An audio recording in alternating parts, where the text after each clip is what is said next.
Hey! Habari zenu?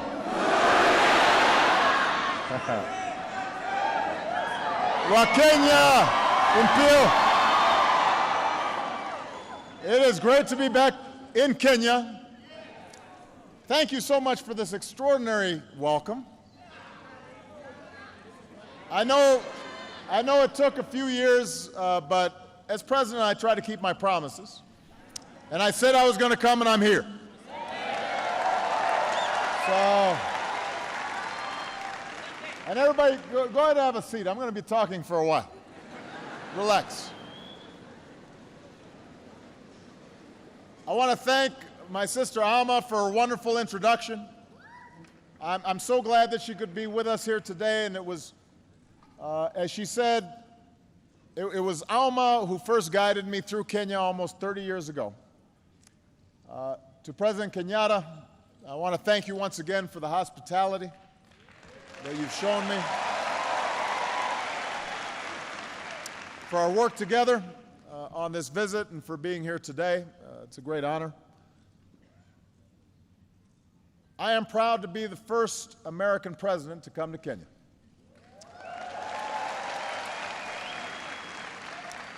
And of course, I'm the first Kenyan American to be president of the United States.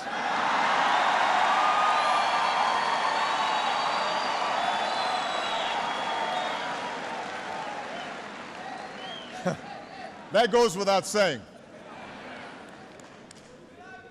I love you back. I do. But as Alma was saying, the first time I came to Kenya, things were a little different. When I arrived at Kenyatta Airport, the airline had lost my bags. That doesn't happen on Air Force One. They always have my luggage on Air Force One. As she said, Alma picked me up in an old Volkswagen Beetle. And I think the entire stay I was here, it broke down 4 or 5 times. We'd be on the highway, we'd have to call the Joakali. He'd bring his tools. We'd be sitting there waiting. And I slept on a cot in her apartment. Instead of eating at fancy banquets with the president, we were drinking tea and eating ugali, and sukuma wiki, and so there wasn't a lot of luxury. Sometimes the lights would go out. They still do, is that what someone said?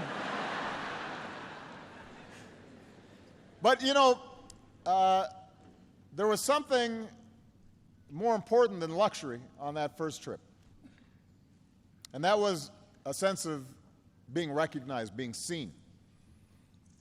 I was a young man, and I was just a few years out of university. I'd worked as a community organizer in low-income neighborhoods in Chicago. I was about to go to law school, and when I came here, you know, in many ways I was a Westerner. I was an American, unfamiliar with my father and his birthplace, really disconnected from half of my heritage. And at that airport, as I was trying to find my luggage, there was a woman there who worked for the airlines, and she was helping fill out the forms, and she saw my name, and she looked up and she asked if I was related to my father, who she had known. And that was the first time that my name meant something, right? And that it was recognized. And over the course of several weeks, I'd meet my brothers, aunts, and uncles. I'd travel to Alego, the village where my family was from. I saw the graves of my father and my grandfather. And I learned things about their lives that I could have never learned through books. And in many ways, their lives offered snapshots of Kenya's history. But they also told us something about the future. My grandfather, for example, he was a cook for the British. And as I went through some of his belongings when I went up country, I found the passbook he had had to carry as a domestic servant. It listed his age and his height, his tribe, listed the number of teeth he had missing. And he was referred to as a boy, even though he was a grown man in that passbook.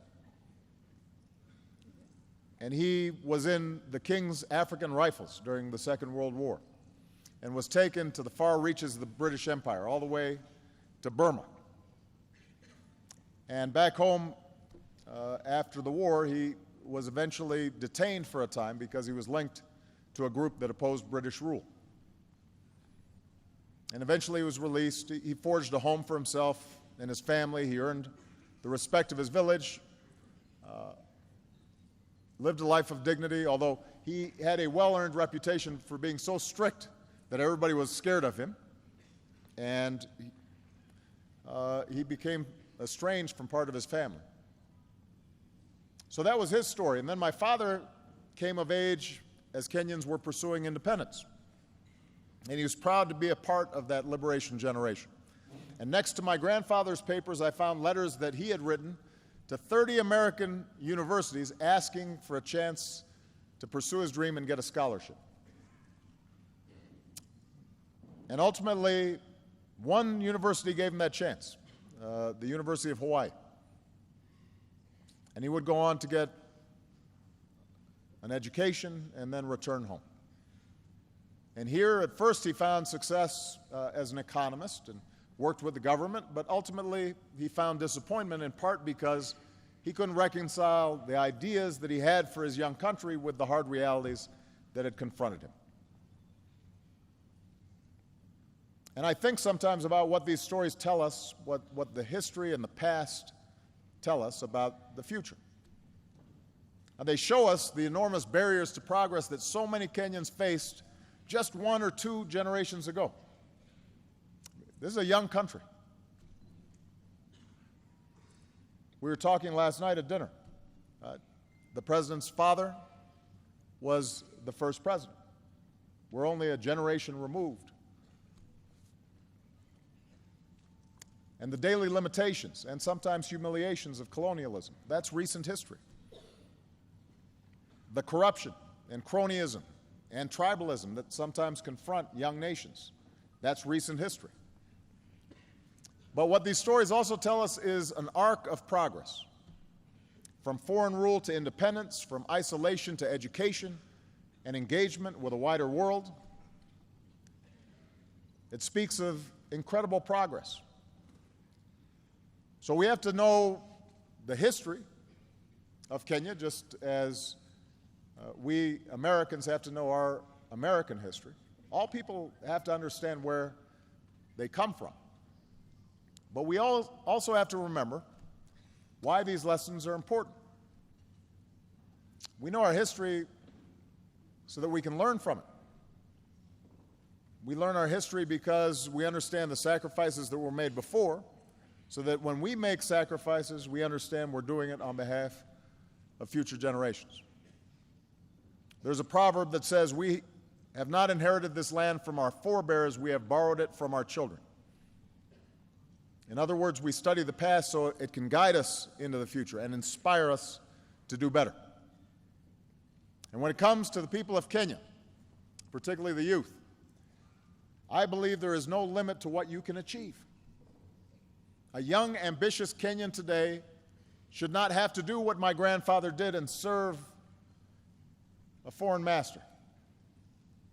You don't need to do what my father did and leave your home in order to get a good education and access to opportunity. Because of Kenya's progress, because of your potential, you can build your future right here, right now.